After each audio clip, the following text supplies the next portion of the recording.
හැමෝටම සුබ දවසක් කියලා පිළිගන්නවා මගේ YouTube channel එකට. අද අපි ඕගොල්ලෝ හැමෝම ඉල්ලූ පරිදි ගෙනාවා Demac DTM 200 බයික් එක.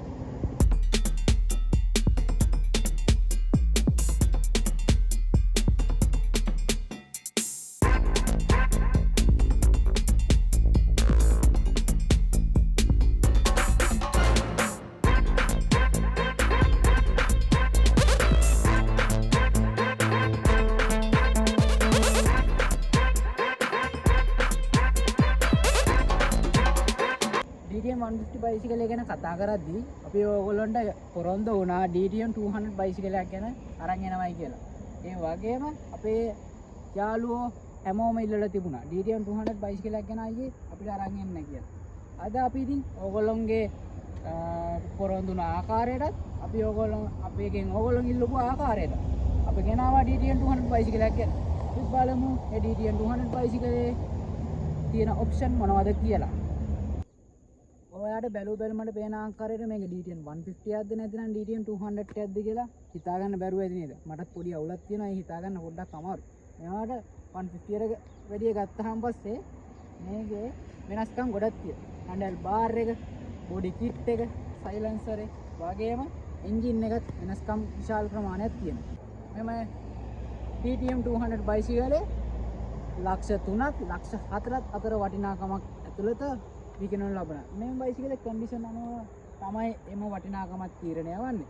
තව අපි ගත්තොත් වර්ෂය අනුව මේ බයිසිකලේ වටිනාකම තීරණය කරන්න පුළුවන්. වැඩි කතා නැතුව අපි මේ බයිසිකලේ රිවිව් එක කරමු. මේ බයිසිකලේ 200cc එන්ජින් කැපැසිටි එකක් තමයි තියෙන්නේ. ඒ වගේම එන්ජින් ටයිප් එක ගැන කතා කරනවා නම් single cylinder air cooling system 4 stock engine type එකකට තමයි මේ බයිසිකලේ අයත් වන්නේ.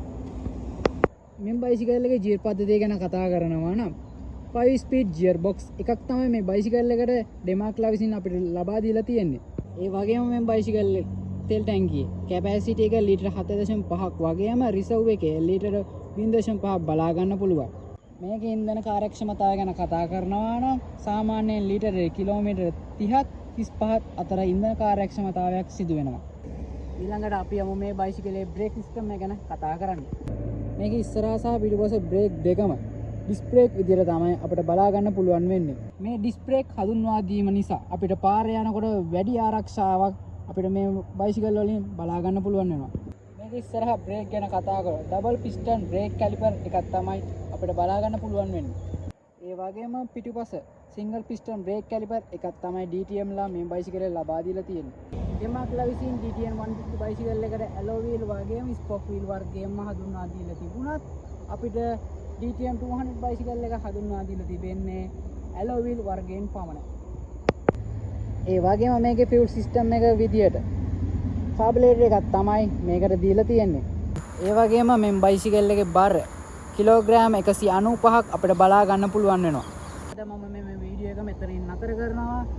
ඊළඟට අපි තවත් අලුත් බයිසිකලයකින් ඔයාලා හමු වෙන බලාපොරොත්තු වෙමින් රැඳී සිටින්න. ඒ වගේම මගේ YouTube channel එක subscribe කරලා හැමෝම set වෙලා ඉන්න. තවත් අලුත් බයිසිකල් එක රිවිව් එකක් බලාපොරොත්තු වෙන රැඳී සිටින්න. එහෙනම් හැමෝටම ජය වේවා.